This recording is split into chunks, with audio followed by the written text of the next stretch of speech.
So hello, it's the end of August 2023. This is a Syquest removable 270 megabyte disk cartridge. I've just rescued about 11 of these from my secret cache, and I'm trying to unpack the files on it. All was going well until I found out that two of the disks were sitting on compressed volumes, and in the early days of Windows and DOS,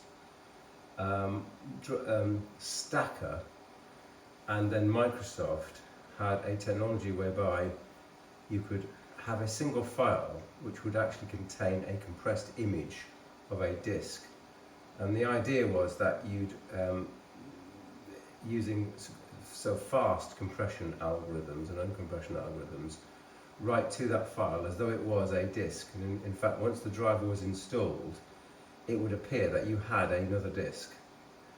So that's all very well in about the late 90s, but when I'm trying to read those files today I can't read anything because they're all stored in a single file. So you see on the screen I've got a file called DRVSPACE DriveSpace.000, and that's 200, I think it's about 256 megs in size. Megs, not gigs, megs.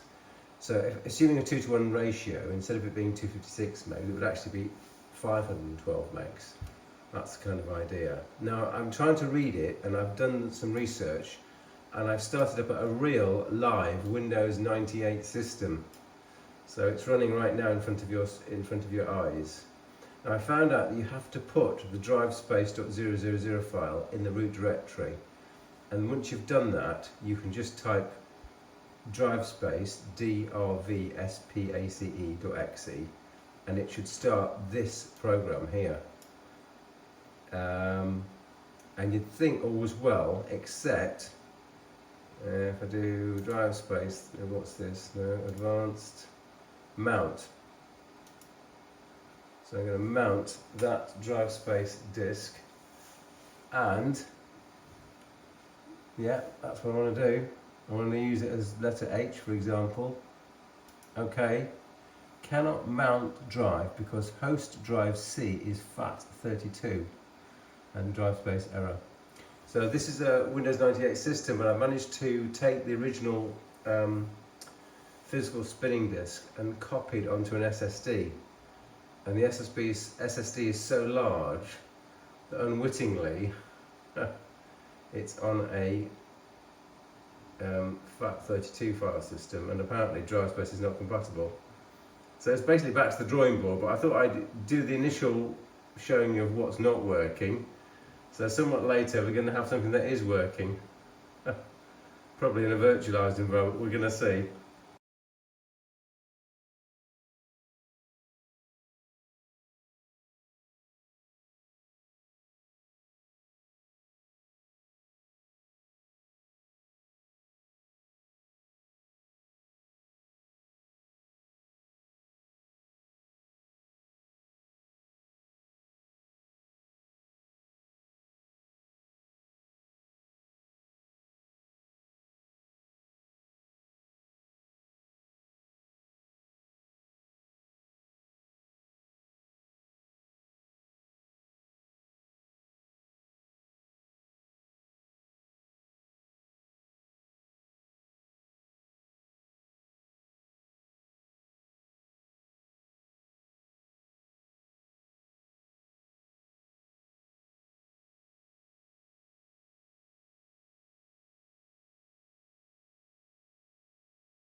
It is the end of August 2023. I've got it working. And it's taken so long, I insist that you all stay with me and see it all working. Now, I'm actually recording this on an Apple computer using the free Microsoft Remote Desktop software to go through to my Windows server, which is running VMware, which I'm going to moan about, and using VMware and the DriveSpace program, I've managed to open the disk volume, which the 25-year-old plus disk volume. As I thought, I have most of the stuff. I've got all of the stuff that's there. We're gonna do a demonstration to show you how to access it and also show you the pitfalls along the way. So let's first of all start by rebooting this computer system. So this is a window onto a remote Windows server system running VMware and a recently installed Windows 98 software. And in the previous part of the video, you'll notice that we tried a real Windows 98 system and it didn't work. So we're going to do a shutdown reboot and we're going to talk through the tortuous process to read the drive space from the restart. What could possibly go wrong? So, installing Windows 98 on this Windows computer, has been fraught with problems. I'll go through them in case you try to do the same thing.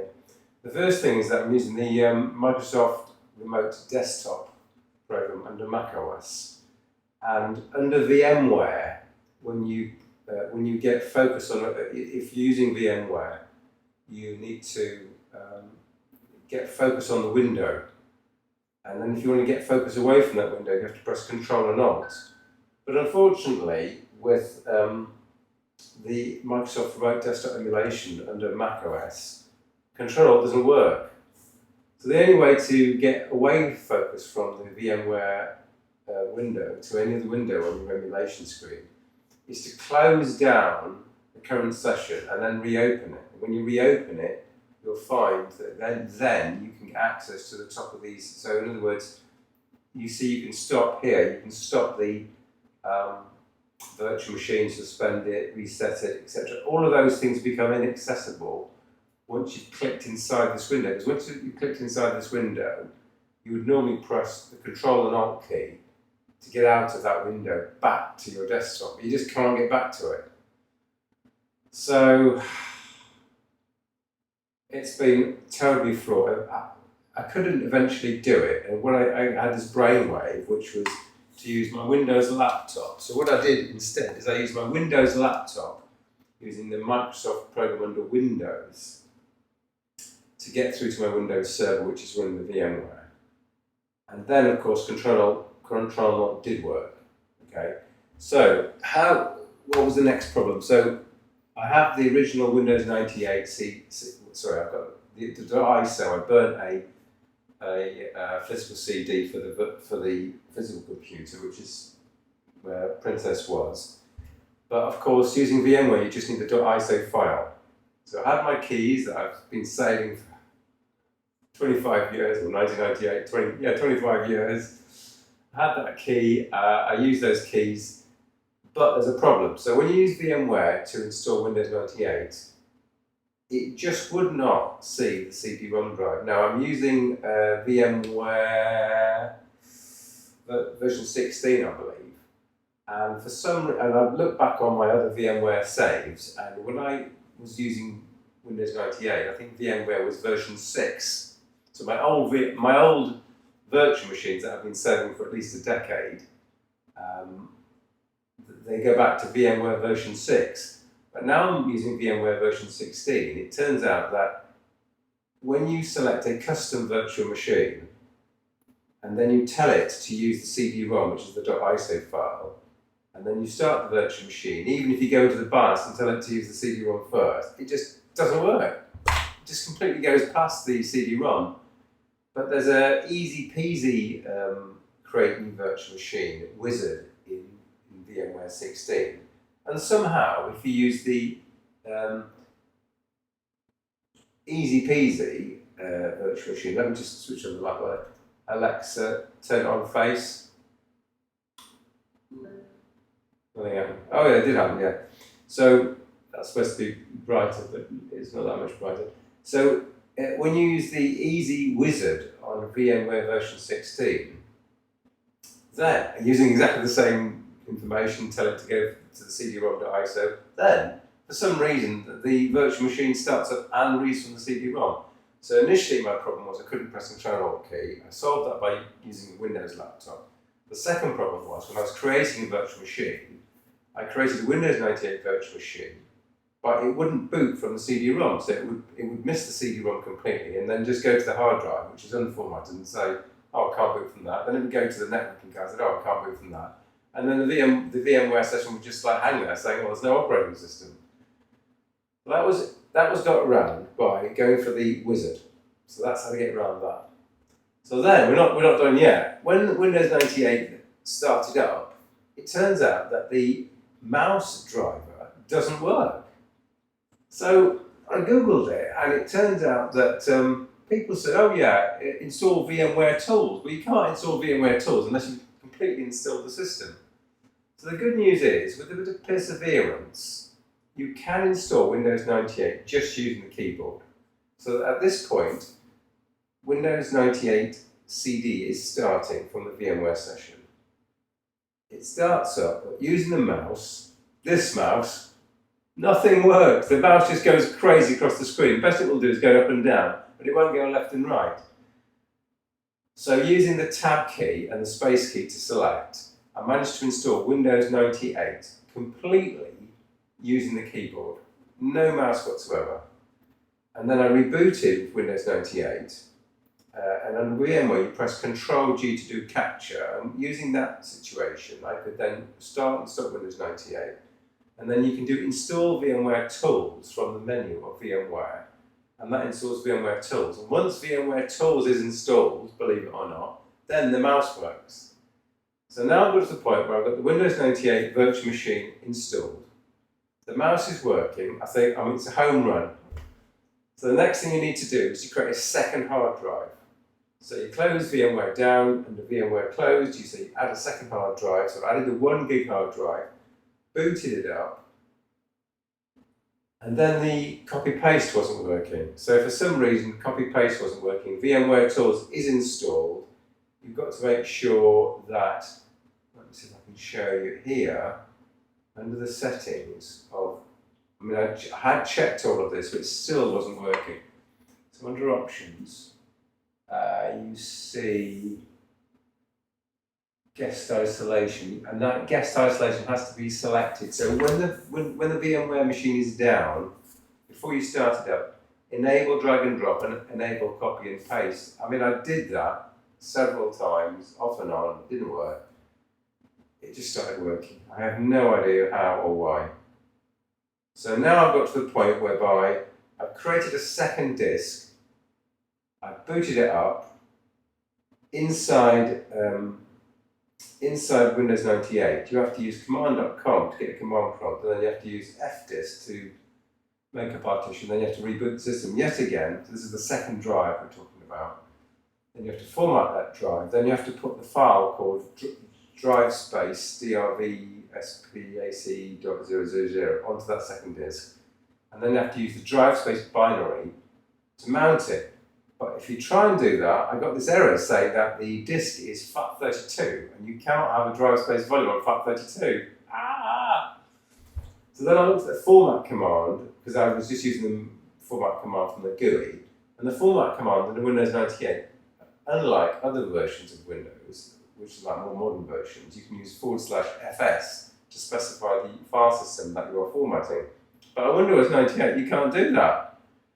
So what you have to do is you have to create a second disk, which is less than 512 megabytes. So we're at this point now. So I'm going to log on. So we've got everything working. Let's just show you. So now we're logging onto Windows here. This is Windows 98, freshly installed. Go to my computer. You will see, if I do view, details, we have got okay, well you can't quite see it because it's sneakily this is now a DriveSpace volume. So you see the size is 685. Oh, no. Okay, let's just look at the, let's run. So let's run command.com. And we're going to use fdisk. And we're going to say yes. And we're going to show the partition information for the first drive, that's the boot drive. And that is primary DOS partition, 8 gig. And we're going to go to the next drive, option 5. And we're going to look at partition 2. And we're going to have a look. And you see we've got a primary DOS partition and it's 409 megabytes. So what I've done is I've got a Windows 98 system. The first drive is 8 gig, the second drive is 409 megabytes. So then, what palaver? Come out of that, come out of it nicely, exit that. So then we're going to go to the D drive. It's mounted, okay. So we're going to run DRVSPACE, and we are going to say, so I've rebooted this system, but it knew, now that I've got it all set up, it automatically mounts the DriveSpace volume. So if I can mount it advanced and mount. Right, okay, so now we've actually got the system as it was. So we've now got a 400 megabyte disk, and on that disk, hidden, it's never easy, is it? Folder options, yeah. Therefore, always do that. Hide extension, don't do that. Show all files. Apply. Okay, so now you can see it. So we've got the 400 megabyte disk. It's got drivespace.000. So that's the file I've copied using copy and paste from my Windows Server system. It's been sitting on the file system. I dragged and dropped it onto this second drive. Now I can go to DriveSpace command here and look at the physical drive D, and I can do advanced, and I can say mount. And then it says I'm going to take that file. It has to be in the root directory. It may not be in another root directory. I'm going to mount it as, in this case, F. I think there's only a choice of nothing. Yeah. Okay. So then I go OK. Drive D has been mounted. So then you see, this is the end result. We're waiting for it. Yes!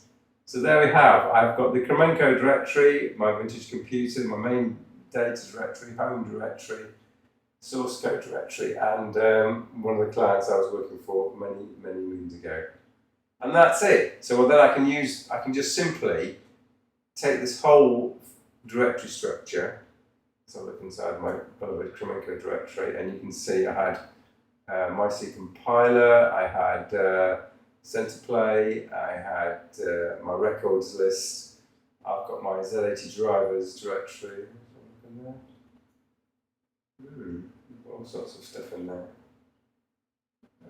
Let's have some old-fashioned equates for Chromix. Ooh, can I run that? Come on, run it on Notepad, opening with. Come on, you can do it. You can do it. Where are we? Where's Notepad? Come on. WordPad. Oh, it's so advanced these days. Oh, yeah, Word. There we go. So on the Kremenko system, these are the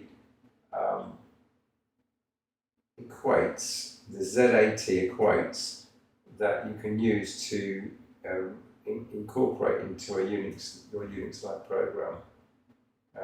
And these are assembler directives. which you can use. Obviously, if you're using a system call, you want to set a directory or make a directory. You don't want to use the hex, you just use .macdev, for example. So these are quotes that you'd use in your assembly, Z80 assembly program. Wow, it takes me back, 1979. Okay, so it's all there. How absolutely wonderful. Let's go up the directory. New drivers. Yeah, it's all there. So that is the long-winded version of how to read the DriveSpace file on a more modern than usual system. So this is using Windows 98, sitting inside a VMware virtual machine with a multitude of problems now solved. And I can now take all that data information and just compare it with the data information that I've already got. I think most of this Cramenco information is already saved. I just want to be absolutely sure. Look at some of these, for example, some CDOS directory here. Yeah, there's the drivers program. The drivers.z80 was the program that you'd use to modify the basic input-output system drivers for the equivalent of CPM, which was called CDOS, Cramenco Disk Operating System. So Cramenco allowed you to have a drivers file, which would allow you to change the character mode drivers only, not the block mode drivers, just the character mode drivers. So anyway, I could waffle about all this for hours. You're all falling asleep. Thank you so much for keeping watching. I shall leave you with all of that, and I'm very happy, Bunny. I think I can just take a break now. The only one I've got to get working next is the Stacker program. I think I was using that under OS 2. That's another little sub-project. But the DriveSpace used to be called DoubleSpace. That is sorted. It is all done.